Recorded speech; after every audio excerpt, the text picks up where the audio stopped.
এই রকম লোকেদের যারা ভারত বিদ্বেষ তাদের পাশে গিয়ে দাঁড়িয়ে থাকে, এইটা ভয়ঙ্কর, দুর্ভাগ্যজনক। এবং ভারতকে চিহ্নিত করতে হবে এই এই লোকগুলোকে যারা ভারত বিদ্বেষী এবং ভারত ভাঙার চেষ্টা করছে।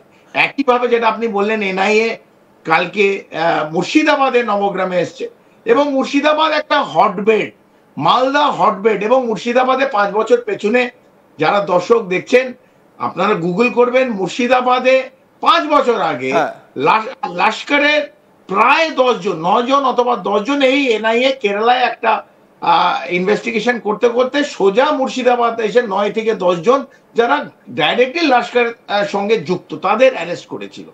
তারা এখনো দিল্লিতে তিহারে, এবং তাদের ইনভেস্টিগেশন একটা জায়গায় গেছে, এবং পরিষ্কার তারা ভারতকে ভাঙার জন্য, তারা বেশিরভাগই বাংলাদেশি, ভারতে অন্ধকারে এই কাঁটা তার কেটে এখানে ঢুকেছে।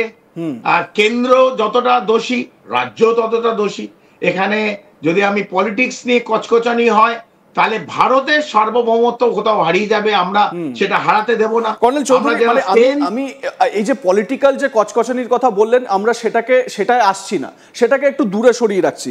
আমি কতগুলো নাম যেটা এনআইএর যে লিস্ট, সেই লিস্ট থেকে আমরা পেয়েছি, মোহাম্মদ সজীব মিয়া, মুন্না খালিদ, মমিনুল আনসারি যার এলাকায় এনআইএ রেড করেছে, তারপর মুন্না খান, আজহারুল ইসলাম, জাহাঙ্গীর, আকাশ খান, আব্দুল লতিফ, এরা প্রত্যেকে কিন্তু বাংলাদেশি, বাংলাদেশ থেকে তারা অনুপ্রবেশ করেছে। আমি ধরে নিলাম যে বিএসএফ এর সেখানে কোনো জায়গায় একটা গাফিলতি ছিল, কোনো জায়গায় হয়তো সেইভাবে তারা নজরদারি করতে পারেনি, সেখান থেকে হয়তো কোনোভাবে অনুপ্রবেশ হয়েছে। অনুপ্রবেশ হওয়ার পরে তাদেরকে এই যে সজীব মিয়া, মমিনুল, এদেরকে স্থানীয়ভাবে কারা সেখানে শেল্টার দিচ্ছে, মানে এই 2.5 যে ফ্রন্টের কথা জেনারেল রাওয়াত বলেছিলেন সেই সময়, এরাও তো সেই 0.5 তারা ফ্রন্ট, কারণ তারা সেখানে শেল্টার দিচ্ছে, তাদেরকে ভোটার কার্ড, আধার কার্ড বানিয়ে দেওয়ার জন্য তারা ব্যবস্থা করে দিচ্ছে। ঠিক এই রকমভাবে, মানে যেরকম এই ডাক্তাররা, হোয়াইট কলার ডাক্তাররা, তারা যেরকমভাবে এদেশীয় র্যাডিক্যালাইজড হয়ে গিয়েছিল, এবং আরও অনেক ইনফরমেশন পাওয়া যাচ্ছে, আপনি অবগত, এই মুজাম্মিল শাকিল 2013 সালে সে বলেছিল যে সরবজিৎ সিংকে যদি বীর হিসেবে দেখানো হয়, দেশের গৌরব হিসেবে দেখানো হয়, তাহলে আফজল গুরুকেও দেখাতে হবে। এই যে মনস্তাত্ত্বিকতা, এই মনস্তাত্ত্বিকতা আমরা দেখতে পাচ্ছি হঠাৎ করে একটা সামনে চলে আসছে। আমাদের দেশে যারা এদেরকে আশ্রয় দিচ্ছে বা আমাদের দেশে যারা এদেরকে শেল্টার দিচ্ছে, সবার আগে এদেরকে চিহ্নিত করা ভীষণ রকমভাবে দরকার। একদম, আপনি একদম সঠিক বলেছেন। এবং আমি যদি আমাদের রাজ্যের কথায় চলে আসি, দেখুন আমরা প্রত্যেকে, আমরা ভারতকে, আমাদের নিজের দেশকে ভালোবাসি, যে রাজ্যে আমরা থাকি সব আমরা নিজেদের রাজ্যে ভালোবাসি। আমাদের মতন প্রাক্তন যারা নিজের জায়গা থেকে, সামরিক বাহিনী এবং বিভিন্ন জায়গা থেকে তারা ফিরে এসেছে রাজ্যে, তার রাজ্যের ভালোর জন্য, রাজ্যে যদি আমরা কিছু কন্ট্রিবিউট করতে পারি, কারণ সবাইকে একদিন পৃথিবী ছেড়ে চলে যেতে হবে, এবং তার আগে আমরা যেটা অর্জন করেছি সেটা যদি আমরা রাজ্যকে ফিরিয়ে দিতে পারি, রাজ্যকে যদি আমরা আরো প্রগতির দিকে নিয়ে যেতে পারি, তাহলে আমরা, আমাদের উদ্দেশ্য সেটা। কিন্তু একটা যেটা আপনি বললেন, একটা 0.5 ফ্রন্ট আছে, যারা এদের সুবিধা করে দিচ্ছে, যারা বাংলাদেশ থেকে আসছে, যারা ভারতকে ভাঙতে চাইছে, তাদের সুবিধা করে দিতে চাইছে। কারণ কোনো টেরর মডিউল সাকসেসফুল হবে না যদি না তাদের লোকাল পপুলেশন তাদের সাপোর্ট না দেয়। কেউ গাড়ি দিচ্ছে, কেউ এই হাজার হাজার কিলো এক্সপ্লোসিভ, এটা তো ফার্টিলাইজার ইউজ হয়, এই এক্সপ্লোসিভ কেউ এদের ব্যবহার করার জন্য দিচ্ছে, কেউ বাড়ি ভাড়া দিচ্ছে, কেউ ইনফরমেশন পৌঁছে দিচ্ছে, কেউ তাদের নামে সিম কার্ড কিনে দিচ্ছে, কেউ তাদের নামে গাড়ি কিনে দিচ্ছে, যেটা ওরা টেরর মডিউল এরা সেটা ইউজ করছে as a IED, improvise explosive device. তারা এইগুলো কিসে ইউজ হচ্ছে? ভারতের নাগরিককে মারার জন্য। তো এনআইএ যেটা করছে, স্বপন আপনি সঠিকভাবে বললেন, যারা বাংলাদেশ থেকে এসছে, যারা বাংলাদেশ থেকে এসে এখানে ভারতীয় সেজে আছে, বিএসএফ এর নিশ্চিতভাবে একটা কোথাও না কোথাও গাফিলতি হচ্ছে, নাহলে এটা তো 1 জন 10 জন 15 জনের অনুপ্রবেশ হয়নি স্বপন। এখানে আমরা যেটা শুনছি এই বিগত ধরুন অনেক বছর, একদিনও না হলে 10-12 বছর 15 বছরে 1-1.5 কোটি বাংলাদেশি। আমি সবাইকে বলছি না জঙ্গি, কিন্তু এদের মধ্যে অনেক জঙ্গি আছে। 100 জনও যদি জঙ্গি থাকে, 100 জন যদি ভারতের মধ্যে ভারতে কোথাও এক্সপ্লোসিভ নাশকতার ছক করে, হাজার হাজার ভারতীয় মরে যাবে।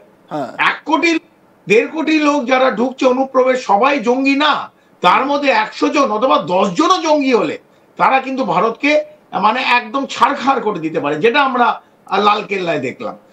তাদের একটা আছে, তাদের একটা মডিউল আছে, তাদের একটা টেরর মডিউল আছে।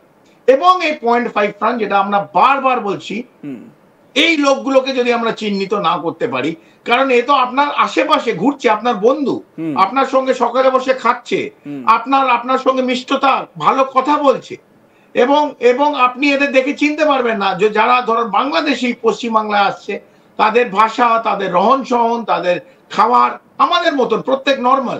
এবং তার পাশের বাড়িতে যদি ভাড়া থাকে হিন্দু নামে, সে তো বুঝতেও পারবেন। এবং হিন্দু নামটা বানিয়ে দিচ্ছে, আপনি যেটা বললেন 0.5 ফ্রান্টে আমাদের কিছু লোক, রাজ্যের কিছু লোক টাকার লোভে, যারা আব্দুল, যারা মোহাম্মদ, একদম, অথবা যারা মন্ডল সংখ্যালঘু হয়, সংখ্যাগুরু হয়, সেখানে শুধু নাম আর স্বপন মন্ডল যেই করে দিল, আমি আপনার নাম নিলাম, স্বপন মন্ডল যদি লিখে দিল, সে হিন্দু হিসেবে বাস করছে।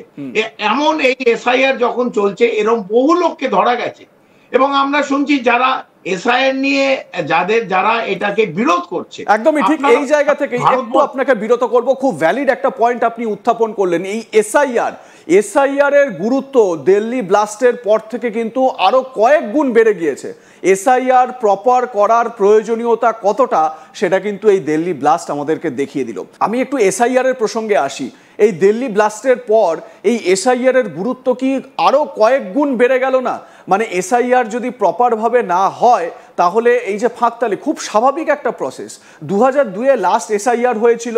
এবারে সেই 2002-এর পর থেকে এখনো পর্যন্ত, মানে 2025, এই 23 বছর হয়ে গেল, কোনো রাজ্য সরকার, কোনো কেন্দ্রীয় সরকার, কোনো গোয়েন্দা সংস্থা, কোনো এজেন্সি, কোনো প্রশাসন, তারা কিন্তু হলফ করে বলতে পারবে না যে কাঁটাতার পেরিয়ে একটিও মানুষ অনুপ্রবেশ করতে পারেনি এতগুলো বছরে। যে বিপুল পরিমাণ সংখ্যা, আমরা আজ তাক বাংলাতেই দেখিয়েছি যে মুর্শিদাবাদ, মালদা, এই বর্ডারিং যে স্টেটগুলো, সেখানে জনসংখ্যার যে বৃদ্ধি, সেই জনসংখ্যার বৃদ্ধির থেকে ভোটারের হারের বৃদ্ধি কয়েক গুণ বেড়ে গিয়েছে, যেটা স্বাভাবিকভাবে নিচে থাকার কথা। জনসংখ্যার বৃদ্ধির থেকে ভোটারের হারের বৃদ্ধি কম হওয়ার কথা, কিন্তু উল্টো ছবি আমরা দেখতে পেয়েছি। ঠিক এই জায়গা থেকে এসআইআর এর, মানে প্রপার এসআইআর হওয়া, দলমত নির্বিশেষে, কোনো রাজনৈতিক কচাকচি নয়, প্রপার এসআইআর হওয়া, একজন সেনাকর্তা হিসেবে আপনার দৃষ্টিভঙ্গিতে এসআইআর কতটা জরুরি? দেখুন, যে আমার ভারতের সার্বভৌমত্বের ওপর আঙুল রাখছে, যে অনুপ্রবেশ করছে রাতের অন্ধকারে চুরি করে, যে কাঁটাতার কেটে এখানে হামাগুড়ি দিয়ে ভারতবর্ষে ঢোকার চেষ্টা করছে,